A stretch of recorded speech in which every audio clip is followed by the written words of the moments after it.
الحمدللہ آج کے اس پروگرام کا عنوان ہے یاجوج و ماجوج کے بحروب، تیسرا حصہ۔ اعوذ باللہ من الشیطان الرجیم، بسم اللہ الرحمن الرحیم۔ الصلاۃ والسلام علیک یا سیدی یا رسول اللہ وعلی ازواجک و اصحابک و آلک یا سیدی یا حبیب اللہ۔ الحمدللہ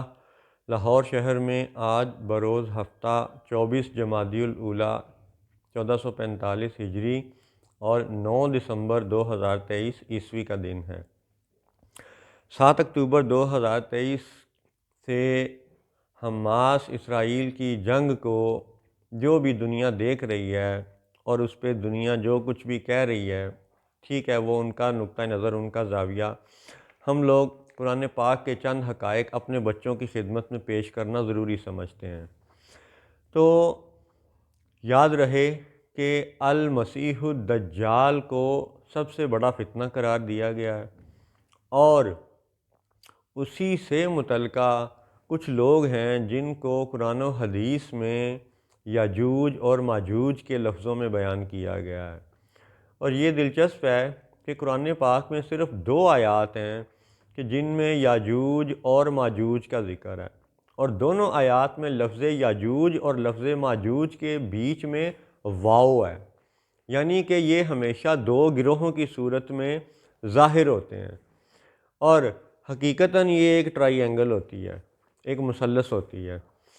تو ان کے ہاں آپ کو مثلث بھی نظر آئے گی، ایک آنکھ کا شیطانی اور دجالی نشان بھی نظر آئے گا، اور کہ یہ 2 گروہوں کی صورت میں کس طرح فساد کھڑا کرتے ہیں یہ سمجھنا بھی ضروری ہے۔ تو قرآن پاک میں 2 ہی آیات ہیں جن میں یاجوج و ماجوج کا ذکر ہے۔ ایک جگہ پہ حضرت ذوالقرنین علیہ السلام کے حوالے سے یہ بتایا گیا کہ لوگوں نے ان سے عرض کی کہ جی یہ فسادی لوگ ہیں، تو ان سے بچانے کے لیے آپ ہمارے لیے ایک دیوار بنا دیں، سد، دیوار، جیسے ڈیم کی ایک بڑی دیوار ہوتی ہے، پانی کو روک لیتی ہے۔ ایسے ہی حضرت ذوالقرنین علیہ السلام نے وہ کاکسز ماؤنٹینز یعنی کوکاف کے علاقے میں وہ دیوار بنائی تھی، اس کے آثار بچے کھچے آج بھی ہیں۔ تو یہ ایک تھا۔ دوسری آیت ہے قرآن پاک میں سورۃ الانبیاء میں آیات 94 اور 95، ان کو آپ سنیے۔ اعوذ باللہ من الشیطان الرجیم، آیات 95 اور 96۔ وَحَرَامٌ عَلَىٰ قَرْيَةٍ أَهْلَكْنَاهَا أَنَّهُمْ لَا يَرْجِعُونَ حَتَّىٰ إِذَا فُتِحَتْ يَأْجُوجُ وَمَأْجُوجُ وَهُم مِّن كُلِّ حَدَبٍ يَنْسِلُونَ۔ اور حرام ہے اس بستی پر جسے ہم نے ہلاک کر دیا کہ پھر لوٹ کر آئیں، یہاں تک کہ جب کھولے جائیں گے یاجوج اور ماجوج، اور وہ ہر بلندی سے ڈھلکتے ہوں گے۔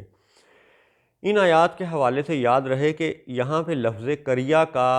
جو تعلق ہے وہ شہر یروشلم سے ہے۔ اس بات پہ ایک معروف عالمی اسکالر عمران نظر حسین صاحب نے بڑی طویل یعنی تقریریں بھی کی، تحریریں، کتابیں لکھیں کہ اس آیت میں قریہ سے مراد یروشلم ہے۔ تو یروشلم میں واپس کسی کے آ جانے کا ذکر ہے، دوبارہ پھر لوٹ آنے کا ذکر ہے، اور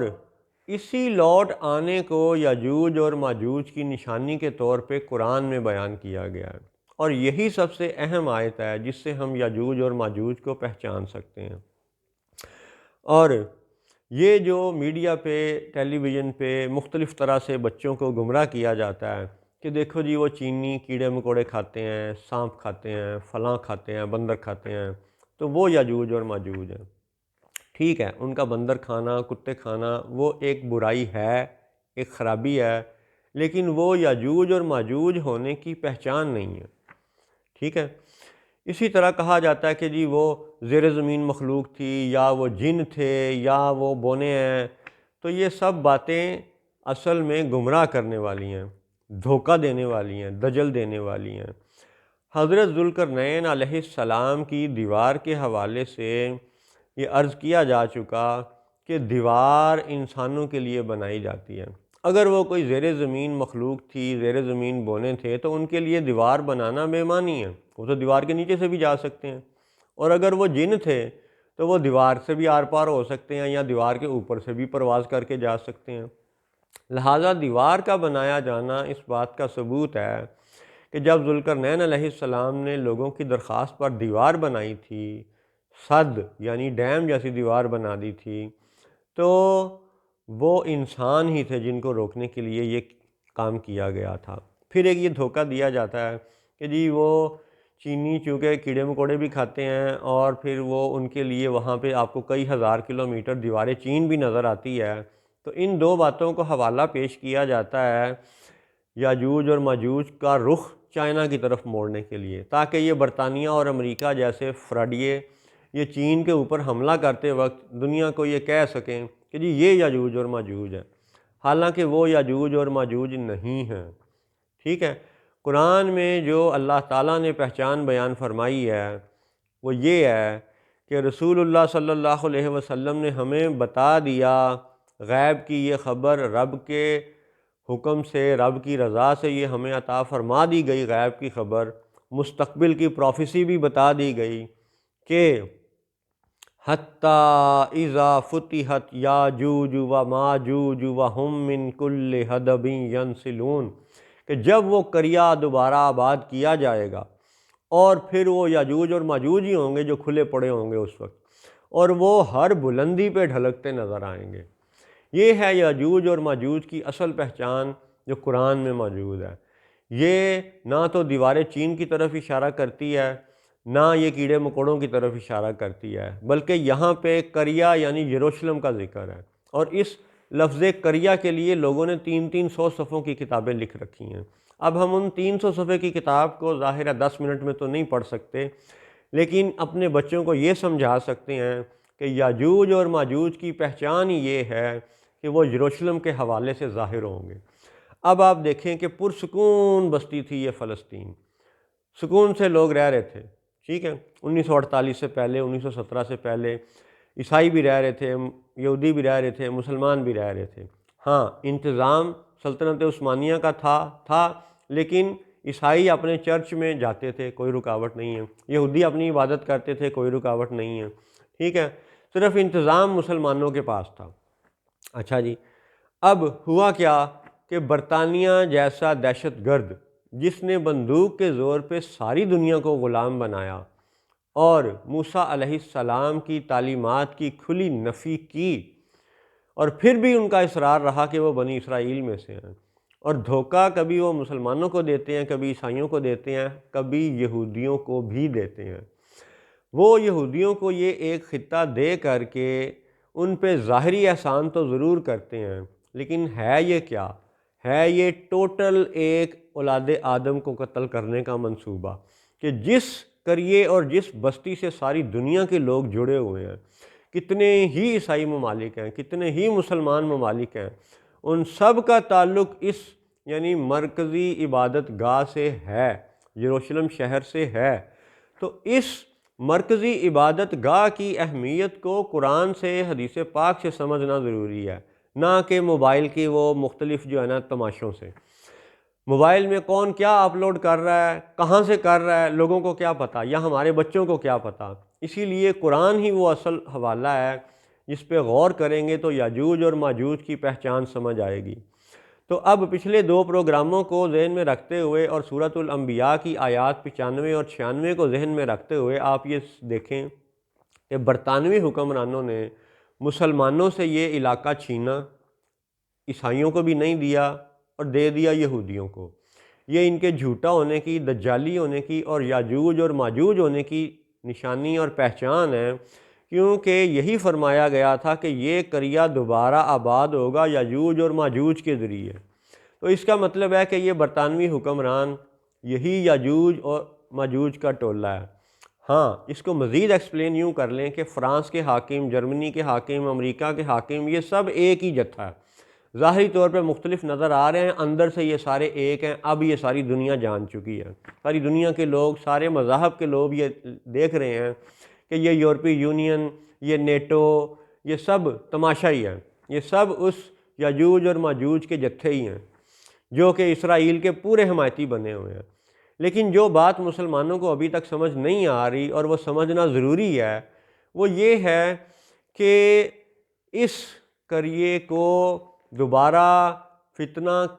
برپا کرنے کے لیے جو لوگ شامل ہوں گے وہ سب یاجوج اور ماجوج ہوں گے۔ اس لیے اہم پہچان یہ بھی ہے کہ آج یہ جو مکہ پر آل سعود حاکم ہیں، قابض ہیں، یہ بھی یاجوج اور ماجوج کے جتھے ہیں، کیونکہ انہی وہابیوں نے برطانوی حکمرانوں سے مل کر کے سلطنت عثمانیہ کو توڑا، مسلمانوں کو قتل کیا، ایک قبلے پہ وہابیوں کا قبضہ ہو گیا، ایک قبلے پہ یہودیوں کا عملی قبضہ ہو گیا۔ ادھر ظاہری طور پہ دکھایا گیا کہ جی اردن کی وہ فلاں شاہ حسین کی کمیٹی جو ہے نا، وہ اردن کی وقف کمیٹی فلسطین کے اندر مسجد اقصیٰ کا انتظام سنبھالے گی۔ اب یہ بھی دیکھیں کیا ڈرامہ ہے، فلسطین ایک الگ ریاست ہے، اردن ایک الگ ریاست ہے، اور اردن ریاست کے جو شاہ حسین کی فیملی جو مکہ کا وہ شریف مکہ تھا جس نے غداری کی تھی مسلمانوں سے اور برطانیہ کے ساتھ معاہدے کیے تھے، انہی کی آل اولاد کو عراق بھی دیا گیا، انہی کی آل اولاد کو اردن بھی دیا گیا۔ اب تماشا یہ ہے کہ اردن کے اندر بیٹھی ہوئی وقف کمیٹی فلسطین کے اندر مسجد الاقصیٰ کا انتظام سنبھالے گی۔ واہ سبحان اللہ، ٹھیک ہے، کیا تماشے ہیں۔ اور یہ فارن ساورینٹی کی بات کرنے والے اقوام متحدہ کے بنانے والوں نے یہ تماشے گھڑے ہیں۔ تو اصل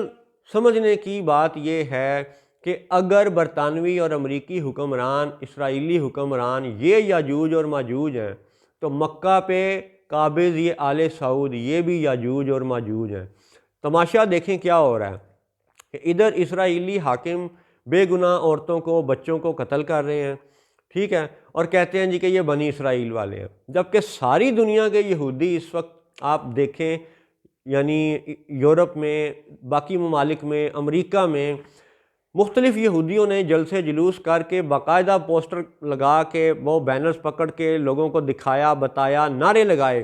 یہودی حکمرانوں کو، اسرائیلی ظالموں کو کہا کہ یہ جو تم قتل و غارت کر رہے ہو ڈونٹ ڈو اٹ، اور پھر یہ بھی نعرے لگائے کہ ناٹ ان آور نیم، ہمارے نام پر مت کرو یہ، ٹھیک ہے، یعنی تم یہودی نہیں ہو۔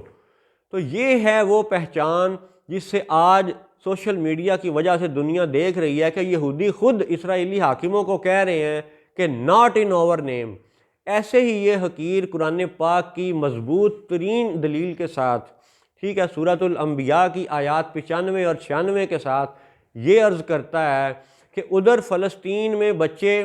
شہید ہو رہے ہیں، مر رہے ہیں، ظلم کا شکار ہیں، عورتیں، مرد، سب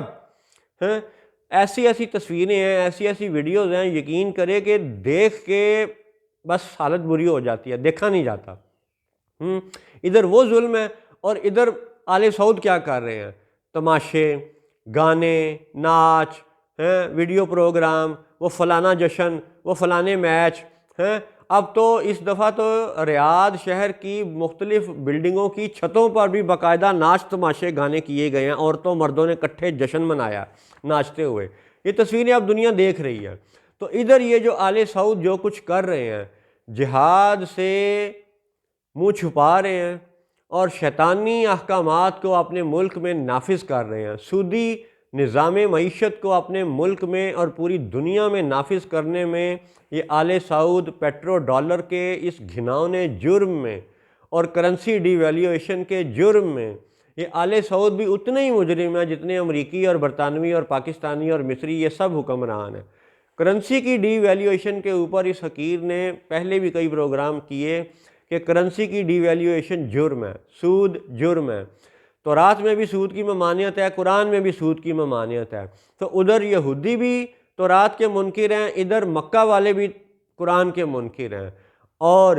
دونوں حرام خوری، سود خوری، سودی بینکوں کے جال کا نظام قائم کرنے والے ہیں، پیٹرو ڈالر کے ذریعے دنیا کو غلام بنانے والے ہیں۔ اسی لیے جس طرح یہودی اسرائیلی حاکموں کو کہتے ہیں کہ تم جو کچھ کر رہے ہو وہ نہ کرو، یا پھر وہ یہ اعلان کرتے ہیں کہ ناٹ ان آور نیم، ایسے ہی یہ آل سعود، یہ مکہ والے، یہ ریاض والے، یہ نجد والے، یہ سعودی عرب والے، یہ جو خرافات بھی کر رہے ہیں، ہم بھی انہیں علی اعلان یہ کہتے ہیں کہ یہ جو تم تماشے کر رہے ہو، یہ جو تم کھلا کفر کر رہے ہو، یہ جو تم کھلا قرآن سے غداری کر رہے ہو، یہ جو تم کھلی رسول اللہ سے غداری کر رہے ہو، یہ جو تم کھلی اللہ تعالیٰ سے جنگ مول لے رہے ہو، یہ سب کام ڈونٹ ڈو اٹ ان آور نیم، تم مسلمان نہیں ہو۔ یہ قرآن ہے جو ہمیں یہ بتاتا ہے کہ جو کوئی بھی یروشلم کو دوبارہ اس یہودی یعنی فرقے کے لیے آباد کرے گا وہی یاجوج اور ماجوج ہوں گے۔ پھر سن لیں وَحَرَامٌ عَلَىٰ قَرْيَةٍ أَهْلَكْنَاهَا أَنَّهُمْ لَا يَرْجِعُونَ حَتَّىٰ إِذَا فُتِحَتْ يَاجُوجُ وَمَاجُوجُ وَهُمْ مِنْ كُلِّ حَدَبٍ يَنْسِلُونَ۔ تو یہی یاجوج اور ماجوج کی پہچان ہے۔ اور پھر فرمایا گیا کہ وَهُمْ مِنْ كُلِّ حَدَبٍ يَنْسِلُونَ۔ تو اگر عیسائیوں کے لیے دوسری جگہیں ایک بلندی والی ہیں تو ہمارے لیے تو مکہ مدینہ بلندی والے ہیں۔ تو اگر قرآن یہ کہتا ہے کہ وہ ہر بلندی پہ چھا جائیں گے وَهُمْ مِنْ كُلِّ حَدَبٍ يَنْسِلُونَ، تو اس کل حدب ینسلون میں مکہ مدینہ بھی شامل ہے۔ لہٰذا اس وقت یہ برطانوی حکمرانوں کے ساتھ مل کر کے مسلمانوں کو قتل کر کے صہیونی ریاست بنانے والے یہ برطانوی حکمران اور یہ سعودی حکمران یہ بھی یاجوج اور ماجوج ہیں، اور یہی قرآن ہے۔ السلام علیکم ورحمۃ اللہ وبرکاتہ۔